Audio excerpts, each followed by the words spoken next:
Welcome back to Morning Cup of Brand Spark, the podcast where we slow things down and we explore the moments that change how we see ourselves. These aren't conversations about success, visibility, or getting it right.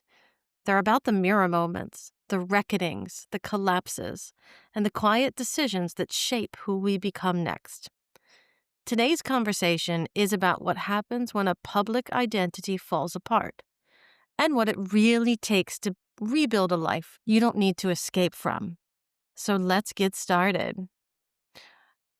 And a warm welcome to Beth McDonough. In the mirror light I see what's true. The spark in me, the spark in you. One cup, one truth, one little fire. Morning voices climbing higher. So grab your cup, let's spark it up. All right. So, welcome, Beth. Hi there. So glad to have you on this episode of Morning Cup of Brand Spark, Mirror Conversations. So, I have a bit of a ritual at the start of every episode. Before we dive in, what's in your cup today? In my cup today is Coke, and it's half full. Half. How's that Okay. for a little mantra for you? And it's afternoon for you, right? So it's not coffee morning anyway for you. No, it's afternoon, and I just had to switch up which caffeine intake I was going to do. This morning it was coffee. Now we're on to the Diet Coke. Perfect. And where are you joining me from? I currently live in St. George, Utah, which is the beautiful, sunny Mojave Desert is here, the Great Basin, the Colorado Plateau. So we have natural parks here, red sand, and pine trees. It's really an interesting and stunningly beautiful place. It's just outside of Vegas, close to Zion National Park and Bryce National Canyon. Awesome. I'm jealous. Everything is flat here, so I'm going to come visit you. Oh my gosh, today it's going to be 65, and I'll probably go hiking this afternoon if I can.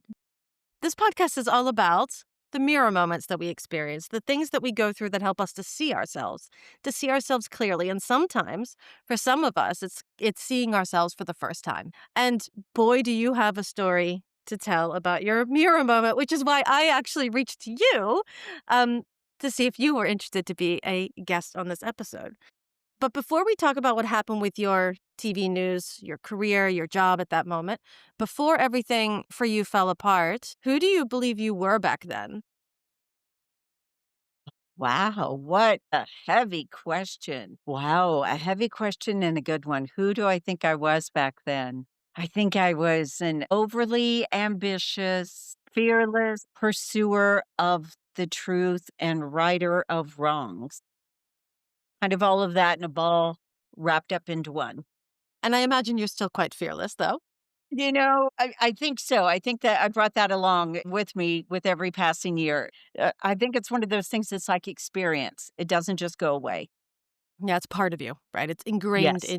in your own persona, and that will never change. You were in journalism for such a long time, but what did journalism represent for you, like beyond a career back then? It represented the ability to tell stories, tell other people's stories. And I love that so much. I love getting in there and learning what makes people react to situations the way they do, how they survive the worst moments of their life. That's very interesting to me. And lo and behold, who would know that would come to apply to Yeah. my own life, right? As these things do and karma does. And I loved getting in there and telling people stories and in a creative way, not just kind of you could say someone's shot, or you could say, Mm-hmm. a child was, was hit with a bullet, or a child was shot and it was a hit to the parent's heart. I like to Mm, tell creative stories like that.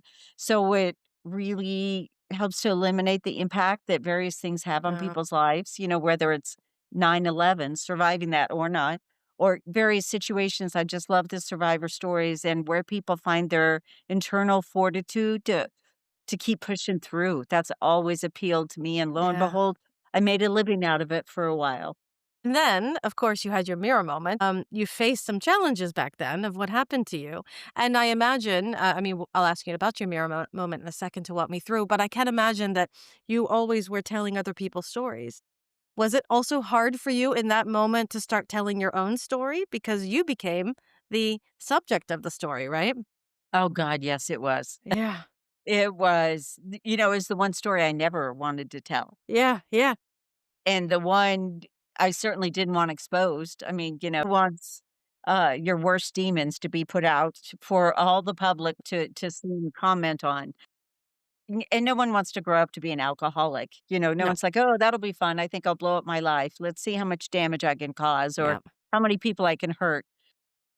So, yeah, I dealt with it. I've kind of joked my whole life has been one of survival, and maybe that's Mm, why I enjoy telling other people's stories. So for me, a couple of moments of clarity. It was interesting.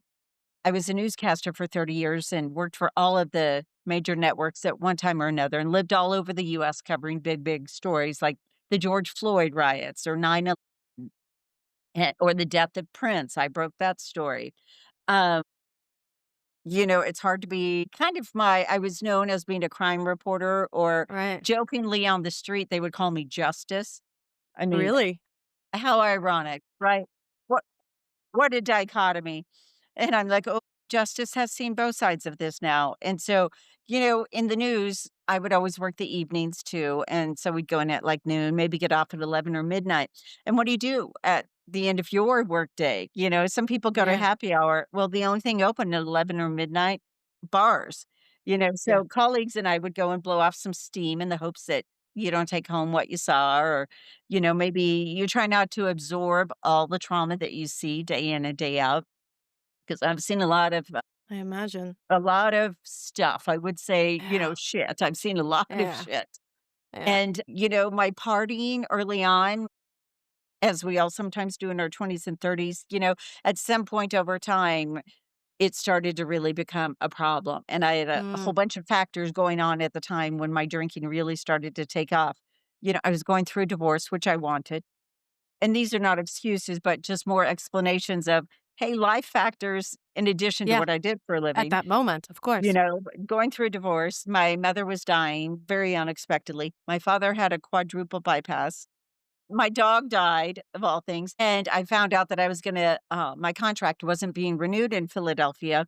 I was working for NBC News, and because new management was coming in and they were, they like to bring in their own people. So also, oh yeah, I was gonna have to move, lose my job, go find another job, so There was much a out lot there. going on. In My gosh. addition to, Yeah. just covering major disasters and kind of it might look like the moment of clarity was when I was fired because I got one DUI in 2007 right after the 35W bridge collapsed.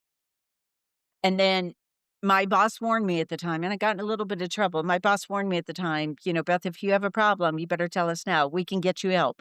We'll send you to treatment." He offered me a lifeline. And addiction being what it is, I didn't want anyone to know I had a problem. You don't want to talk about it. You don't want to bring it up. You're afraid you're going to lose everything. You're going to be the problem child, and guess what? You're going to lose it all anyway if you don't own Yeah. up to it.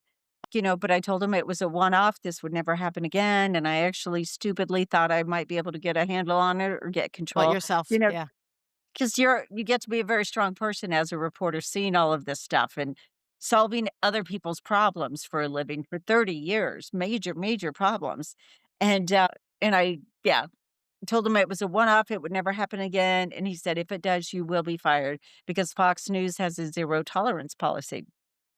Well, they kept me. They already gave me a second Yeah. chance because they kept me, and it hurt a little bit, but not enough. And it was a year later, Halloween night of all things, and I could feel myself getting drunk. And I'm like, you got to get home. You got to get home. Why I didn't take an Uber or cab? I mean, it's alcoholic stinking thinking. We all can look back on bad decisions we made when drinking, all of us. And, in driving home, I hit someone on the highway at 80 miles an hour.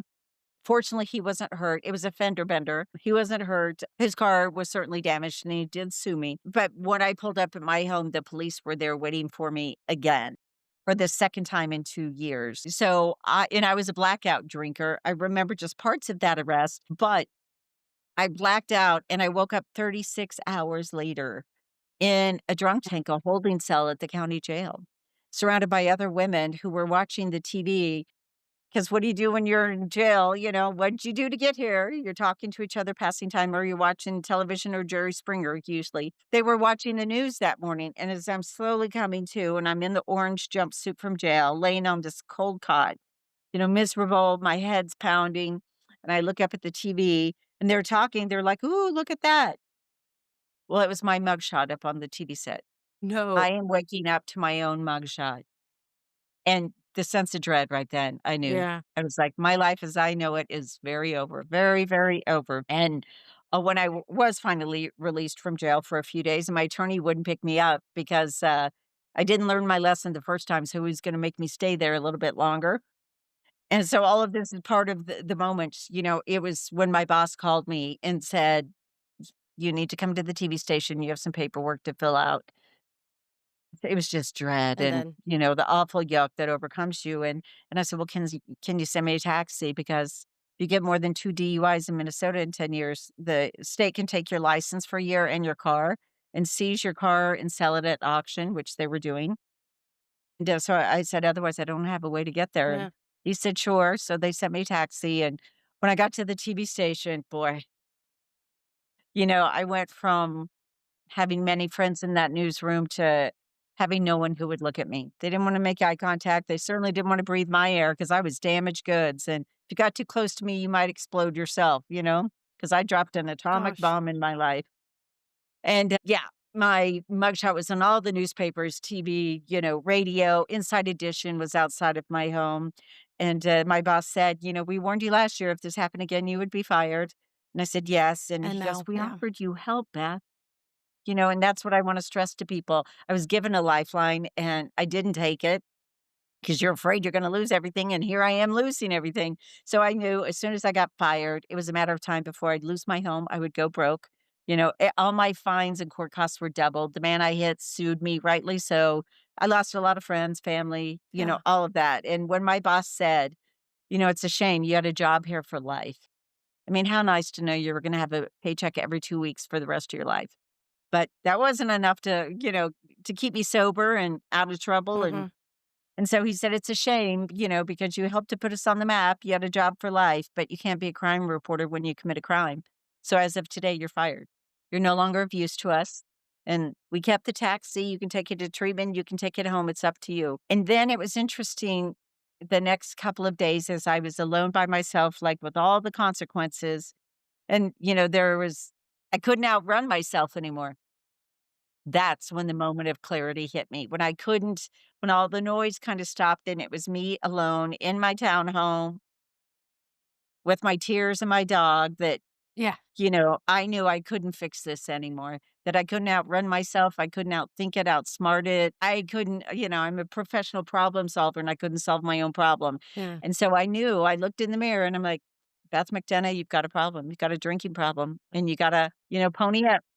Was it that moment that you said, this has to change right now"?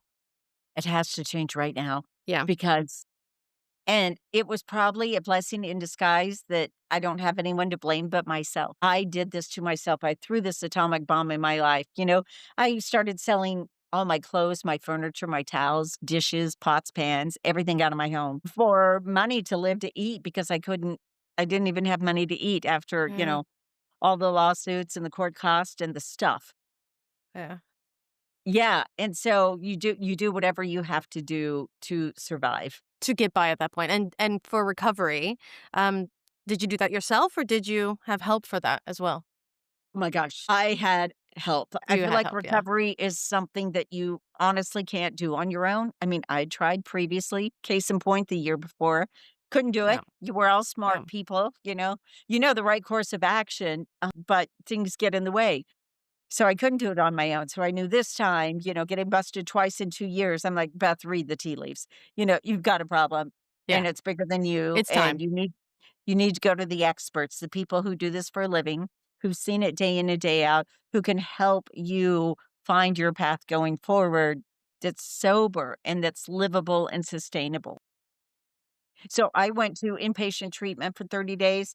I joined an AA recovery program. I took on a sober roommate.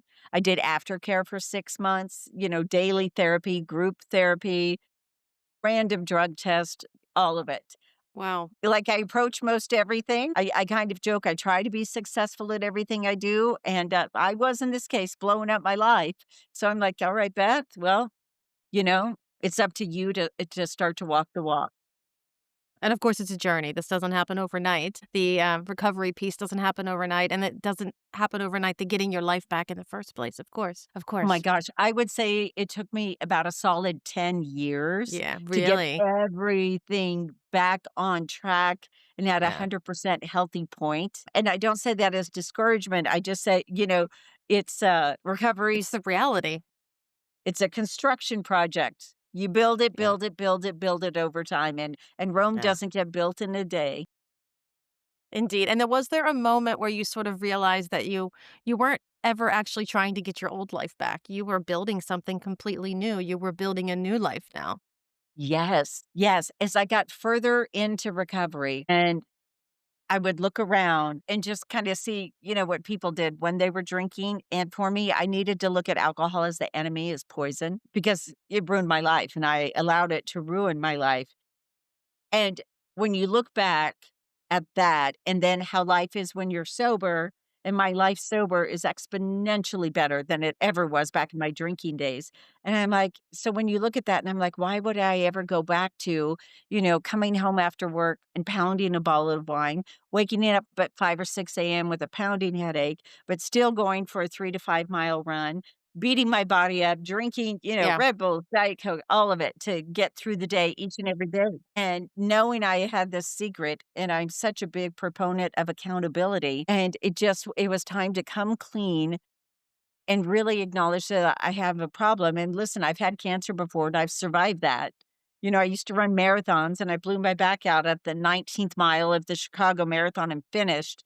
I'm like, Beth McDonough, you have got to power through this too and clean up your life and embrace sobriety and then show others, but and put it in this book, but show others what you did to get sober, what worked for you, and different things work for different people, and show them how to come through the dark tunnel, come over to the light side. yeah. Yeah, there is a light side. I think that's the hard part for anyone in that situation to even think, "I'm in the light now. It's all good." Right? Right? You think it's all It's good, all good and the until journey it's not. it's like driving through the mountains. You look up and you see a mountain, you're like, "Oh, I'm almost there," and then you keep driving and you're like, "Oh, okay, no, dude, they're winding roads, Yeah. and it's longer than it looks." Yeah, totally. And then if someone is listening to this right now and they're maybe standing in the wreckage of their own identity, what would you want them to know right now as a first thing? Do not waste your suffering. All the suffering that you've been through right now, there's a point to it. You're going through it for a reason. So don't waste your suffering. Don't put that behind and act like it never happened. That all this suffering happened for a reason, and you have to learn the lessons along the way and then use that because at some point when you are grounded enough in your sobriety, like I am now, I just celebrated 17 years. Hallelujah. Hey, congratulations. Wow. Thank you, thank you, and I never thought I was gonna get here. I mean, I'm telling you, my first week in a recovery program, and I was like, "I don't know how people do it."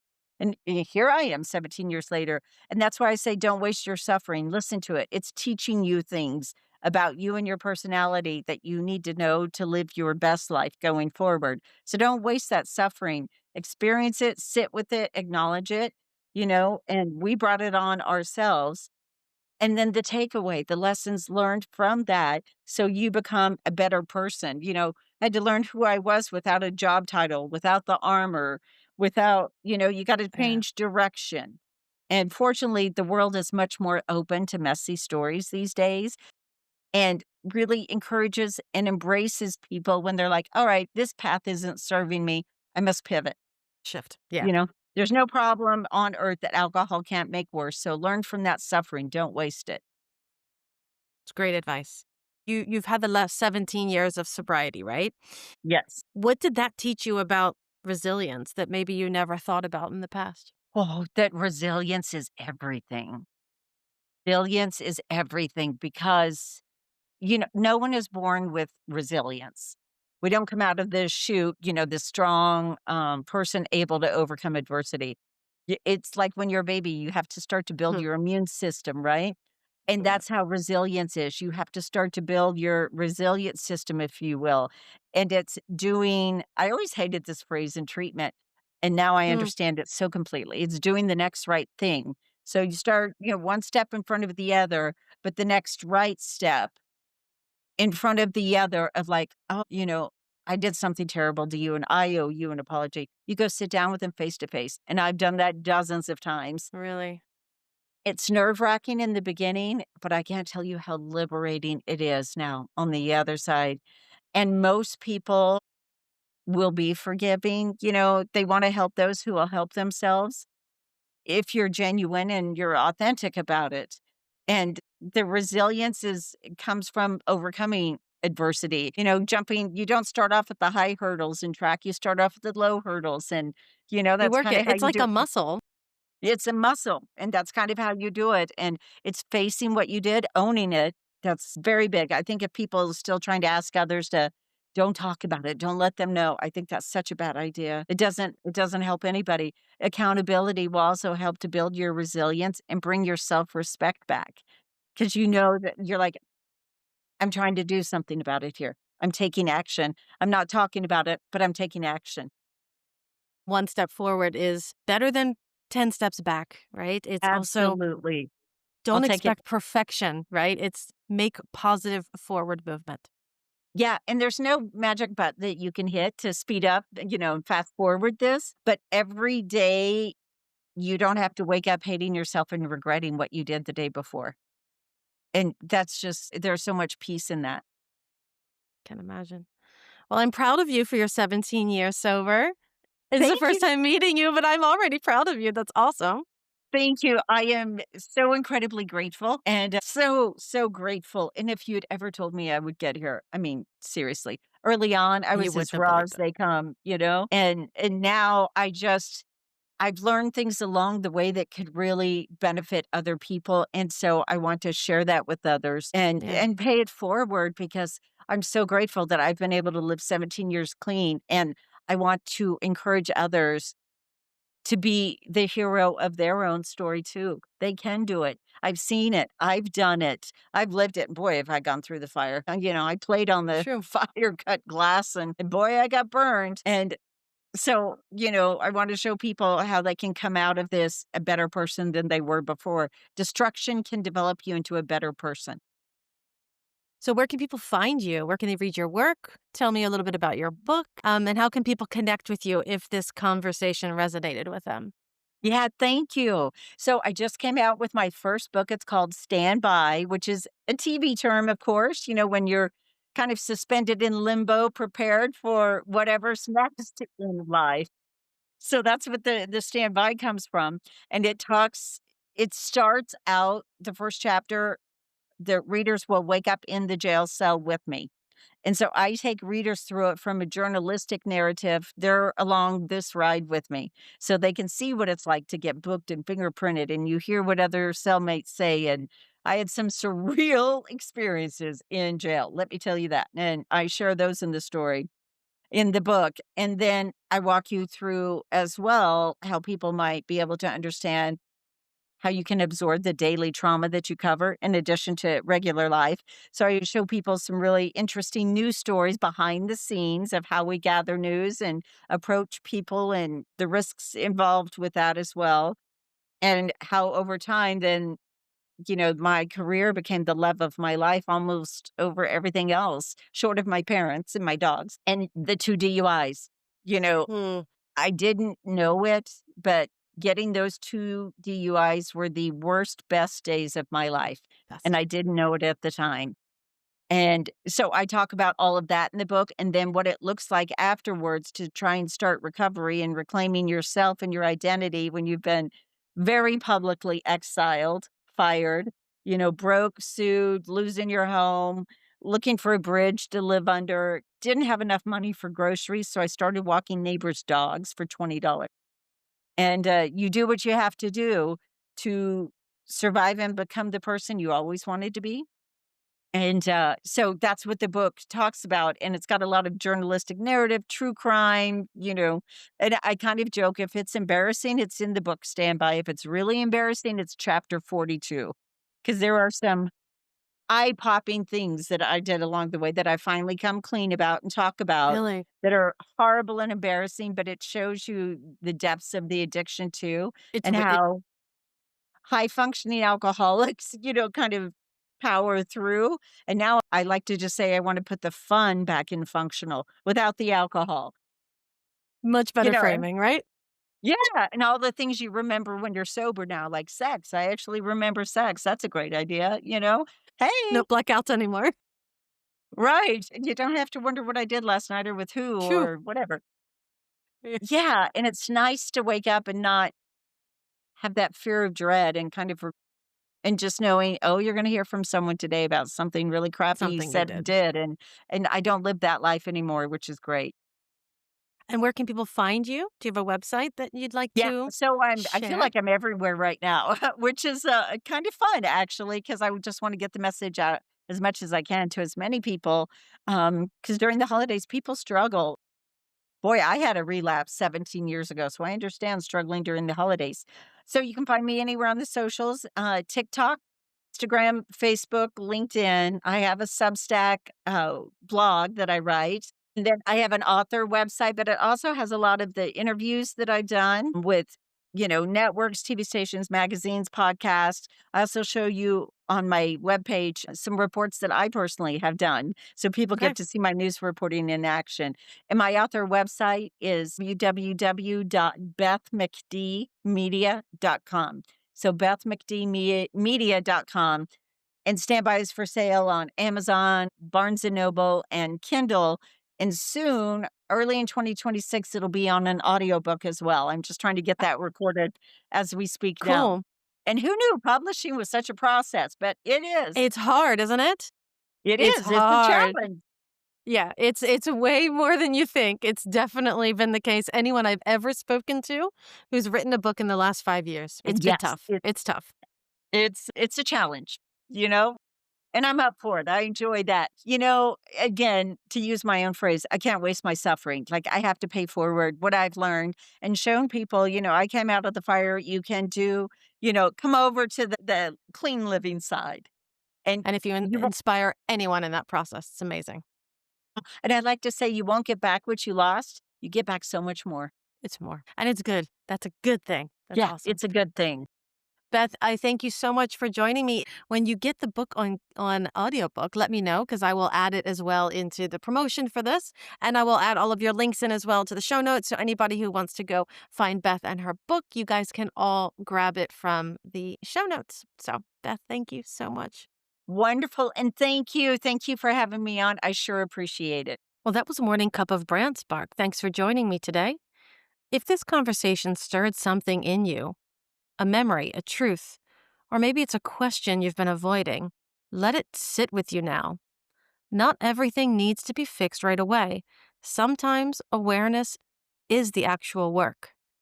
And if you know someone who's quietly rebuilding or standing at the edge of their own reinvention, share this episode with them.